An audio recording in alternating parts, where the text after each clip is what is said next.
नमस्कार, किसान समाचार में आपका स्वागत है। मैं हूं रेशमा आपके साथ। आइए नजर डालते हैं इस वक्त की हेडलाइंस पर। ग्लोबल चुनौतियों के बीच भारतीय अर्थव्यवस्था ने दी राहत की खबर। दूसरी तिमाही में 6.3% रही जीडीपी। इस ग्रोथ में कृषि क्षेत्र का रहा है बड़ा योगदान। कृषि में 4.6% की वृद्धि। मुख्य आर्थिक सलाहकार ने कहा, बीते 2 तिमाही में 9.7% की विकास दर दुनिया में सबसे बेहतरीन।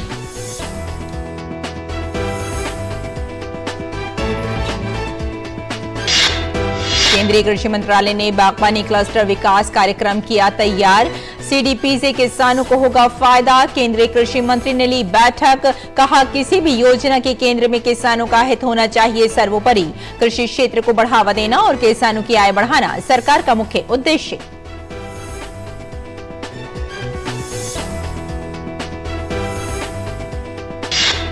उत्तर प्रदेश के मुख्यमंत्री योगी ने आपदा प्रबंधन संबंधी क्षेत्रीय सम्मेलन का किया उद्घाटन। कहा, उचित उपाय हो तो आपदा के नुकसान को लाया जा सकता है न्यूनतम स्तर पर।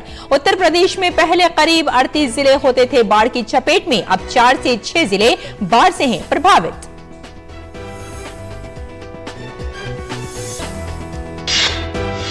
केंद्र सरकार ने उत्तराखंड को प्रधानमंत्री ग्राम सड़क योजना में 220 करोड़ 25 लाख रुपए की राशि की जारी। मुख्यमंत्री धामी ने प्रधानमंत्री का जताया आभार। कहा, भारत सरकार के सहयोग से उत्तराखंड में कनेक्टिविटी हो रही है बेहतर।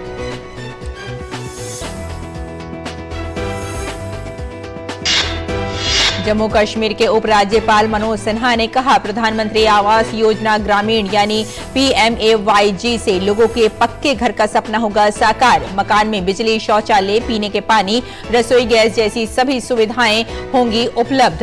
लोगों का आत्मसम्मान, सामाजिक हैसियत और रहन सहन का बढ़ेगा स्तर।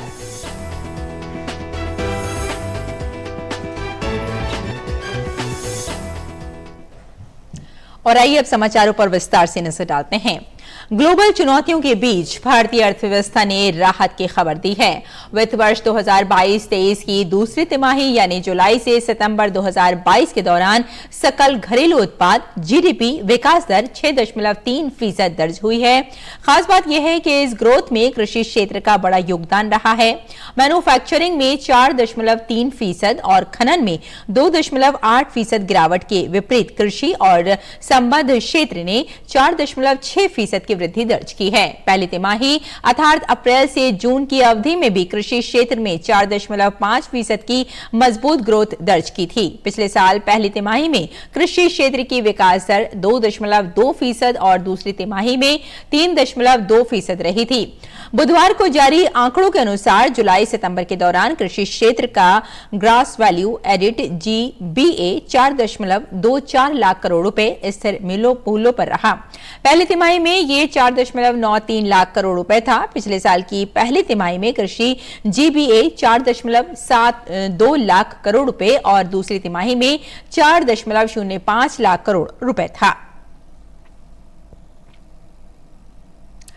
और केंद्रीय कृषि एवं किसान कल्याण मंत्रालय ने बागवानी क्लस्टर विकास कार्यक्रम तैयार किया है, जिसके समुचित क्रियान्वयन के लिए कृषि एवं किसान कल्याण मंत्री नरेंद्र सिंह तोमर की अध्यक्षता में बैठक आयोजित की गई। तोमर ने कहा कि देश में कृषि क्षेत्र को बढ़ावा देना और किसानों को उपज के वाजिब दाम दिलाते हुए उनकी आय बढ़ाना सरकार का मुख्य उद्देश्य है। इसलिए किसी भी कार्यक्रम या फिर योजना के केंद्र में किसानों का हित सर्वोपरि होना चाहिए। तोमर ने कहा कि देश में बागवानी के समग्र विकास पर क्लस्टर विकास कार्यक्रम के कार्यान्वयन की मदद से ध्यान केंद्रित किया जाएगा और इस बात पर भी जोर दिया जाएगा कि किसान इस कार्यक्रम से लाभान्वित हों।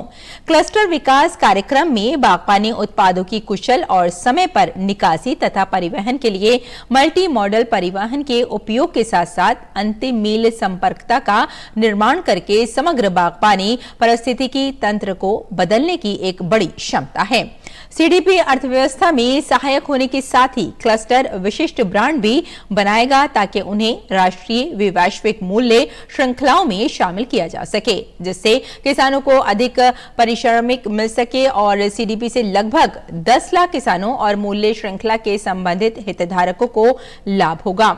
सीडीपी का लक्ष्य लक्षित फसलों के निर्यातों में लगभग 20% का सुधार करना तथा क्लस्टर फसलों की प्रतिस्पर्धात्मकता को बढ़ाने के लिए क्लस्टर विशिष्ट ब्रांड बनाना है। सीडीपी के माध्यम से बागवानी क्षेत्र में काफी निवेश भी आ सकेगा। उत्तर प्रदेश के मुख्यमंत्री योगी आदित्यनाथ ने आपदा प्रबंधन संबंधी क्षेत्रीय सम्मेलन का उद्घाटन किया। मुख्यमंत्री योगी ने इंदिरा गांधी प्रतिष्ठान में आयोजित आपदा प्रबंधन संबंधी तृतीय क्षेत्रीय सम्मेलन को संबोधित करते हुए कहा कि एक समय उत्तर प्रदेश में करीब 38 जिले बाढ़ की चपेट में होते थे, लेकिन आज कहा जा सकता है कि 4 में से 6 जिले ही हैं जहां बाढ़ की स्थिति होती है। बाढ़ जैसी आपदा ऐसा नहीं कि उसको नियंत्रित न किया जा सकता। कुछ तो वास्तव में प्राकृतिक हैं और कुछ मानव निर्मित भी हैं। अगर नदी के कैचमेंट एरिया में अनावश्यक बस्तियां बसेंगी तो आपदा अपना विकराल रूप धारण करेगी ही करेगी। लेकिन अगर हमने ईमानदारी के साथ उस आपदा पर नियंत्रण करने के लिए कुछ कार्यक्रम प्रारंभ किए तो उस पर नियंत्रण भी संभव है। पिछले 5 वर्षों में 5.5 वर्षों में इस बार भी 8 लाख क्यूसिक वाटर सरयू नदी में जा रहा था, लेकिन उन क्षेत्रों में नदी को चैनलाइज करने के बाद बाढ़ की समस्या का स्थायी समाधान हो गया। उत्तर प्रदेश में 2017 के पहले 38 जनपद थे जो बाढ़ से प्रभावित होते थे। अगर मैं विगत वर्ष की बात करूं तो ये मात्र 4 जनपदों तक सीमित हो गया है। प्रबंधन और उसके साथ नेक नियति, यह एक संबंधित विभाग से जुड़ी हुई, और दूसरा समय पर किए गए प्रयास। मुख्यमंत्री ने कहा कि आकाशीय बिजली से होने वाली मौतें हमारे उत्तर प्रदेश में सबसे ज्यादा मिर्जापुर सोनभद्र में होती हैं। इसके लिए वार्निंग सिस्टम बहुत जरूरी है। अलर्ट सिस्टम की वजह से बहुत सी मौतें रोकी जा सकती हैं। आकाशीय बिजली से उत्तर प्रदेश के अंदर बड़े पैमाने पर मौतें होती हैं, और वह भी आप देखते होंगे कि आकाशीय बिजली से जो भी मौतें होती हैं उसमें 75 से 90% मौतें हमारे 2 जनपदों में होती है, मिर्जापुर और सोनभद्र जनपद में। इन दोनों जनपदों में मौतें होती हैं। अर्ली वार्निंग सिस्टम वहां लगाना है, और ये संभव है। तकनीक आज विकसित हो चुकी है। इस दिशा में प्रयास करते हुए हम लोग बड़े पैमाने पर जनहानि को रोक सकते हैं, और इस दिशा में एसडीएमए उत्तर प्रदेश कार्य कर रहा है। और मैं विश्वास के साथ कह सकता हूं कि कहीं भी आकाशीय बिजली गिरने से होने वाली जनहानि को रोकने के लिए आने वाले समय में कम से कम 4 से 6 घंटे पहले अगर हम उस क्षेत्र में सायरन बजाने या वहां पर कोई और अलर्ट उन लोगों को हम देने की कोई व्यवस्था कर सकते हैं तो बड़े पैमाने पे मौतें रोकी जा सकती हैं। और केंद्र सरकार से प्रधानमंत्री ग्राम सड़क योजना में 220 करोड़ 25 लाख रुपए की राशि उत्तराखंड को जारी की गई है। ग्रामीण विकास मंत्रालय भारत सरकार ने पीएमजीएसवाई की दूसरी किश्त के दूसरे अंश के रूप में ये राशि जारी की है। मुख्यमंत्री धामी ने प्रधानमंत्री नरेंद्र मोदी और केंद्रीय ग्रामीण विकास मंत्री गिरिराज सिंह का आभार व्यक्त किया है। भारत सरकार के सहयोग में राज्य में कनेक्टिविटी अभूतपूर्व हो रही है।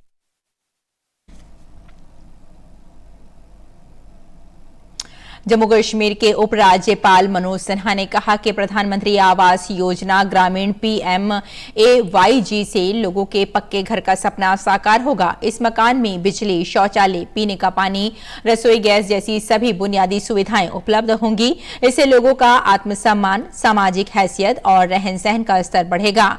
श्री सिन्हा ने कहा कि गरीबों और वंचित वर्गों के लोगों का कल्याण प्रशासन की सर्वोच्च प्राथमिकता है। इस योजना से उन लोगों को लाभ होगा जो सही मायनों में बेघर हैं और टूटे फूटे मकानों में रह रहे हैं। इसमें ज्यादातर महिलाएं और वंचित वर्ग के लोग शामिल हैं। उपराज्यपाल ने आज जम्मू सचिवालय में इस योजना के तहत 35,097 लाभार्थियों के बैंक खातों में 1 अरब 49 करोड़ 17 लाख रुपए की किस्त भेजी है। उत्तराखंड के कृषि एवं उद्यान मंत्री गणेश जोशी ने सेंटर फॉर एक्सीलेंस को लेकर अधिकारियों को एक सप्ताह में एक्शन प्लान और नर्सरी के लिए एक ठोस कार्य योजना बनाने के निर्देश दिए। कृषि मंत्री ने कहा कि किसान को अच्छी पैदावार और गुणवत्ता युक्त पौध उपलब्ध कराया जाए। अगली बार किसान पौध के लिए बाहर न जाएं, इसका पूरा ध्यान रखा जाए। सभी पौध यहां से अन्य राज्यों में सप्लाई हों, इसके लिए अधिकारियों को दिशा निर्देश दिए। कृषि मंत्री ने कहा कि हमारा जो संकल्प है कि 2025 तक किसान को आय दोगुनी हो, इस दिशा में प्रदेश सरकार लगातार प्रयासरत है। कृषि एवं उद्यान मंत्री ने अधिकारियों को सेब पर विशेष ध्यान देने के निर्देश देते हुए अधिकारियों को जनपदवार डीएचओ से बात कर प्लांटेशन बढ़ाने के निर्देश भी दिए। किसानों को गुणवत्ता युक्त वैरायटी के पौधे उपलब्ध कराने को कहा। आज किसान सेब की M9 की वैरायटी की जगह रूट स्टॉक की वैरायटी की ओर जा रहे हैं, जिसको लेकर किसानों को लाभ हो रहा है और अच्छी वैरायटी के पौधे किसानों को उपलब्ध कराए जाएं। मंत्री ने M9 को रूट स्टॉक में परिवर्तित कर किसानों को गुणवत्ता युक्त और अच्छी पैदावार के पौधे उपलब्ध कराने के निर्देश दिए। किसानों को प्रोत्साहित करने के साथ साथ शीघ्र ही ट्रेनिंग प्रोग्राम भी शुरू होने जा रहा है।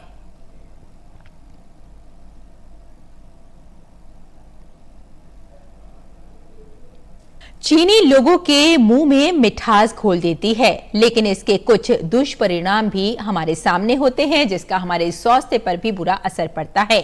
लखनऊ स्थित startup arboreal bio innovation private limited ने एक पौधे की पत्तियों से चीनी के प्राकृतिक विकल्प को तैयार किया है।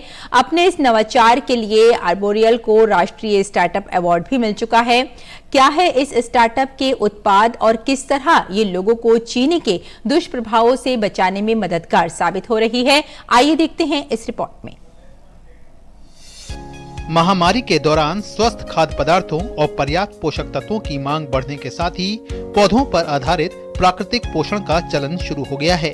जाहिर है, स्वास्थ्य के प्रति जागरूक कई उपभोक्ता अब रासायनिक तौर से उपचारित रिफाइंड चीनी से दूरी बना रहे हैं। यहीं से शुरुआत होती है startup arboreal bio innovation private limited की। आर्बोरियल ने चीनी के प्राकृतिक विकल्पों की एक श्रृंखला विकसित की है, जिसका स्वाद न केवल चीनी की तरह मीठा है, बल्कि इसकी बनावट और गुण भी चीनी जैसा आभास कराता है। आर्बोरियल को अपने इस नवाचार के लिए राष्ट्रीय स्टार्टअप अवार्ड भी मिल चुका है।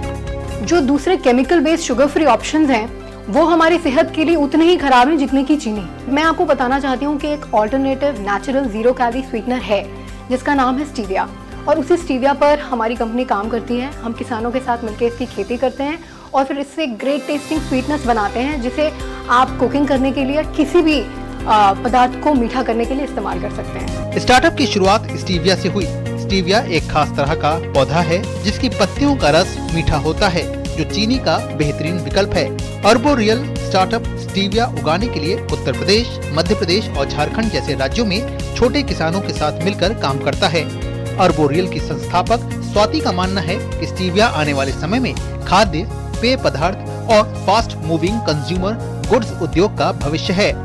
हमारे खाने में आज जरूरत से ज्यादा चीनी का इस्तेमाल किया जा रहा है और वो चीनी हमें बीमार बना रही है। और मैं सिर्फ केक्स या बिस्किट्स इनकी बात नहीं कर रही हूँ, इवन ऐसी चीजें जो हम नॉर्मली हेल्दी कंसिडर करते हैं, जैसे कि जूसेस, केचप्स, इवन सीरियल्स जो हम नाश्ते में खाते हैं, उसमें मेजॉरिटी इंग्रेडिएंट चीनी होता है।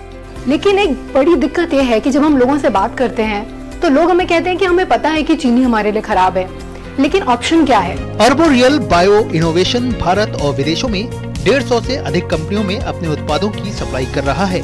आर्बोरियल न केवल उपभोक्ताओं को बेहतर और स्वास्थ्यवर्धक उत्पादों तक पहुंचने में मदद करता है, बल्कि इसके कच्चे माल की उपलब्धता के लिए किसानों द्वारा स्टीविया को अपने खेतों में उगाने से उनकी आय को भी दोगुनी करने में मदद मिल रही है। तपस भट्टाचार्य की रिपोर्ट, डीडी न्यूज। और आकांक्षी जिला पाकुड़ में केंद्र प्रायोजित दीनदयाल उपाध्याय कौशल विकास योजना अनुसूचित जाति, जनजाति एवं पिछड़े वर्ग के युवक युवतियों के भविष्य को संवारने और सजाने में वरदान साबित हो रहा है। पहाड़ों और जंगलों में जीवन यापन करने वाले आर्थिक रूप से कमजोर ग्रामीण बच्चे हुनरमंद बनकर देश के कई शहरों में रोजगार भी हासिल कर रहे हैं। पेश है जमीनी हकीकत से जुड़ी ये खास रिपोर्ट।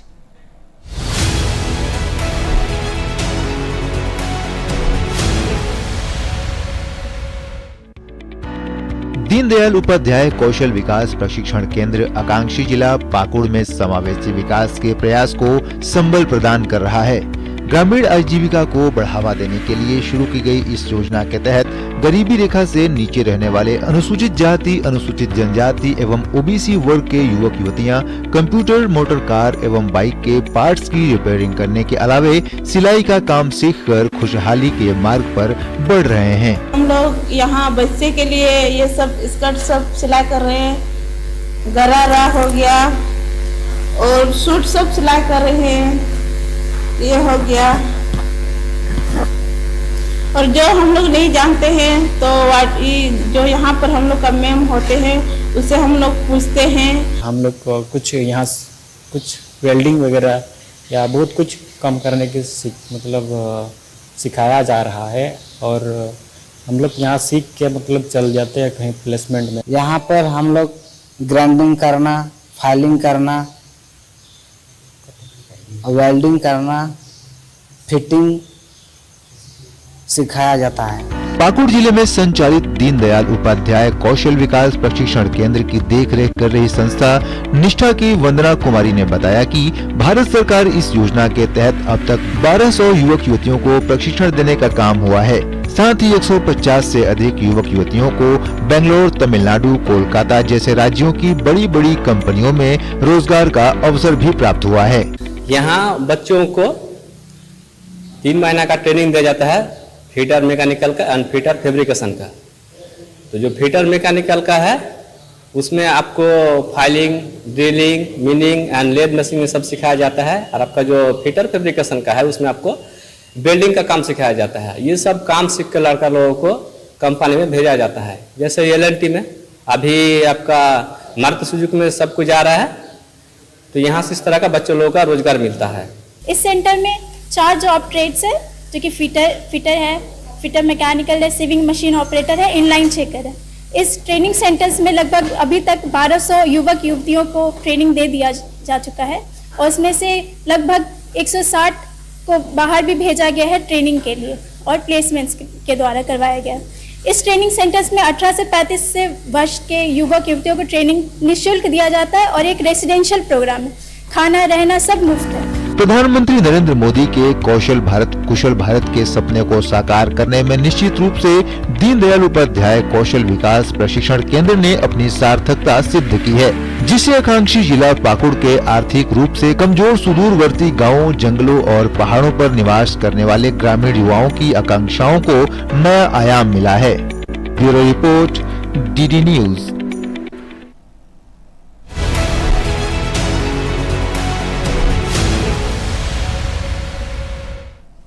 और आइए अब बात करते हैं मंडी भाव की और देखते हैं कि देश भर की मंडियों में क्या रहा भाव।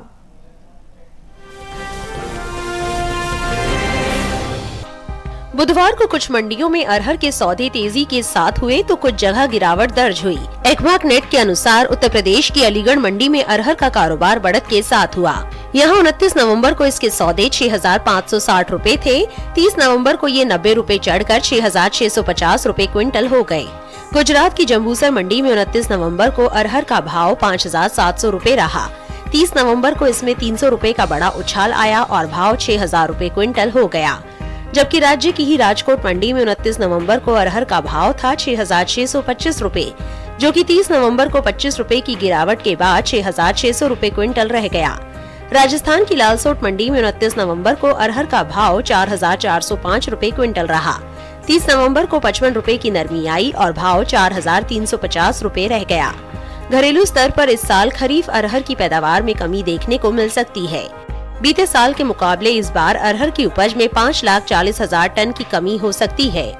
कृषि मंत्रालय की ओर से खरीफ फसलों के लिए जारी पहले अग्रिम अनुमान के मुताबिक देश में साल 2022-23 के दौरान खरीफ अरहर की उपज 38,90,000 टन हो सकती है, जबकि 2021-22 के दौरान इसकी पैदावार 44,30,000 टन रही थी।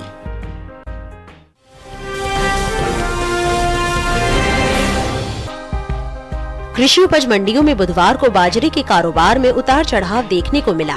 साथ ही कुछ मंडियों में बाजरा स्थिर भाव पर बिका। एक्वाक नेट के अनुसार गुजरात की जम्बूसर मंडी में बाजरे के भाव मजबूत हुए। यहाँ 29 नवंबर को इसका भाव 2100 रुपए क्विंटल था।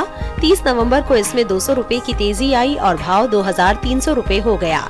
गुजरात की ही राजकोट मंडी में भी बाजरे के सौदे बढ़त के साथ हुए। 29 नवंबर को यहाँ बाजरे का भाव 1750 रुपए था, जो 25 रुपए की बढ़त के बाद 30 नवंबर को 1775 रुपए क्विंटल हो गया।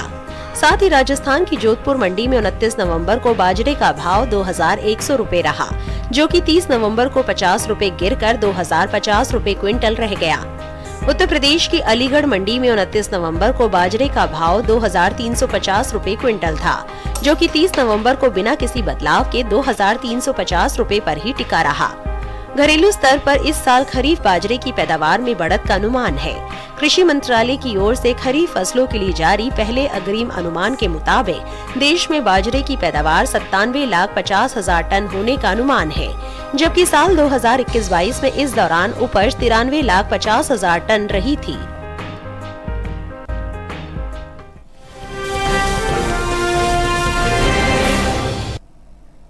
और आइए बात करते हैं मौसमी खेती की और जानते हैं कि किसान इस मौसम में कैसे रखें अपनी खेती का ख्याल।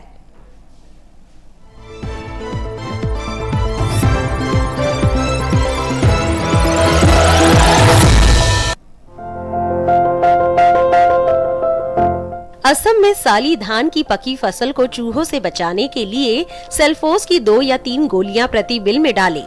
साथ ही यहाँ के किसान साली धान की पकी फसल की कटाई भी कर ले। असम के किसान बोरो धान की बुआई के लिए खेत तैयार कर ले। यहाँ बोरो धान की बोरो 1, बोरो 2, दीनानाथ और PAC 837 जैसी किस्मों की बुआई की जा सकती है। बुआई से पहले इनके बीजों को उपचारित जरूर कर ले। असम में मूंग और उड़द की पकी फसल की तुड़ाई कर ले। असम में इस मौसम में आलू का रोपण जारी रखा जा सकता है। इसके रोपण के 25 दिन बाद सिंचाई से पहले इसमें मिट्टी चढ़ा दे। असम के किसान फूल गोभी की रुपाई के तुरंत बाद एक हल्की सिंचाई करें और इसके बाद की सिंचाई आवश्यकता अनुसार करते रहे। असम में मक्का के खेतों में खरपतवारों के बेहतर नियंत्रण के लिए हल्की गुड़ाई कर ले। साथ ही मक्के की 30 दिन पुरानी फसल को जो अंकुरण की स्थिति में हो तो इसमें यूरिया डाले। साथ ही मक्का की फसल की समय समय पर सिंचाई करते रहे। मेघालय के किसान मटर की बुआई के लिए खेत तैयार कर ले। खेत तैयार करते वक्त इनके खेतों में गोबर की खाद डालें।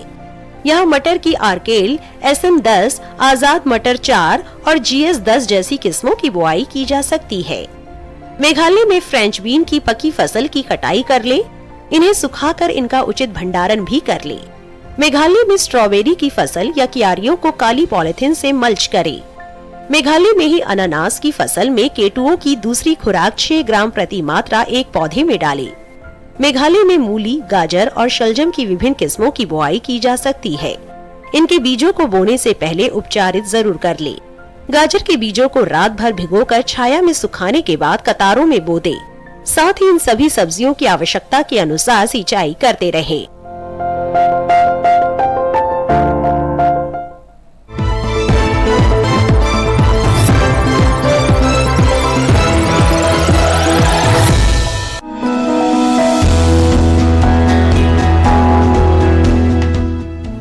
शलजम को वैसे तो सभी तरह की मिट्टी में बोया जा सकता है, लेकिन दोमट मिट्टी सबसे उत्तम होती है। शलजम के खेत से जल निकासी की समुचित व्यवस्था जरूरी है। पूसा कंचन, पूसा श्वेता और पंजाब श्वेत, पूसा स्वर्णिमा और स्नोबॉल इसकी प्रमुख किस्में हैं। 1 हेक्टेयर खेत के लिए 3 से 4 किलोग्राम बीज पर्याप्त होता है। बुआई कतारों में करें, लेकिन बरसात के मौसम में मेड़ों पर लगाना ज्यादा अच्छा रहेगा। कतार से कतार की दूरी 30 से 45 सेंटीमीटर यानी 1.5 से 2.5 हाथ रखें, जबकि बीज से बीज की दूरी 10 से 15 सेंटीमीटर यानी आधे से पौना हाथ। बुआई के 8 से 10 दिन बाद पहली सिंचाई करें। उसके बाद जरूरत पड़ने पर 10 से 12 दिन के अंतराल पर पानी देते रहें। बोने के 25 से 30 दिन बाद मिट्टी चढ़ा दें। इसकी 2 से 3 निराई और गुड़ाई करनी पड़ती है। शलजम में व्हाइट रस्ट, सर्कोस्पोरा, पीला रोग, ऑल्टरनेरिया और पर्ण अंगमारी जैसी बीमारियां हो सकती हैं। शलजम में माहू, मूंगी, बालदार कीड़ा, सुंडी, आरा मक्खी और डायमंड बैक मोथ जैसे कीट भी हमला कर सकते हैं।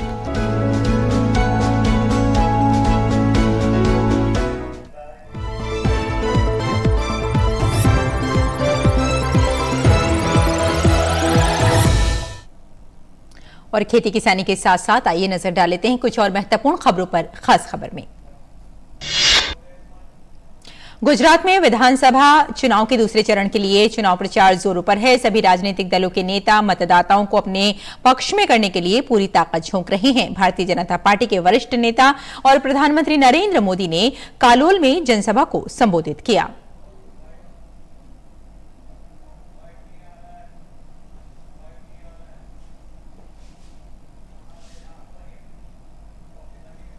एमसीडी चुनाव प्रचार के लिए सभी पार्टियों ने पूरी ताकत झोंक दी है। भारतीय जनता पार्टी, कांग्रेस और आम आदमी पार्टी के स्टार प्रचारक जनसभाओं के साथ ही डोर टू डोर कैंपेन कर रहे हैं। बीजेपी ने प्रचार में अपने नेताओं की फौज उतार दी है। आम आदमी पार्टी भी जोर शोर से प्रचार में लगी हुई है।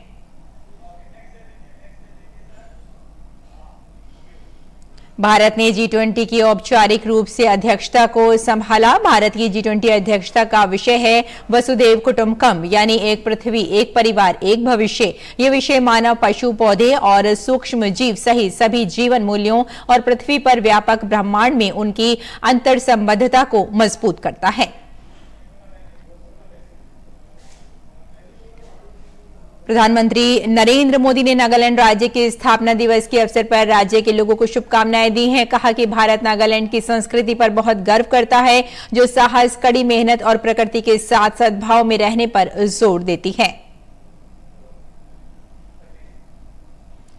प्रधानमंत्री नरेंद्र मोदी ने सीमा सुरक्षा बल के स्थापना दिवस पर जवानों और उनके परिवारजनों को शुभकामनाएं दी। पीएम मोदी ने कहा कि ये भारत की रक्षा करने और अत्यंत परिश्रम के साथ हमारे देश की सेवा करने का उत्कृष्ट ट्रैक रिकॉर्ड वाला एक बल है।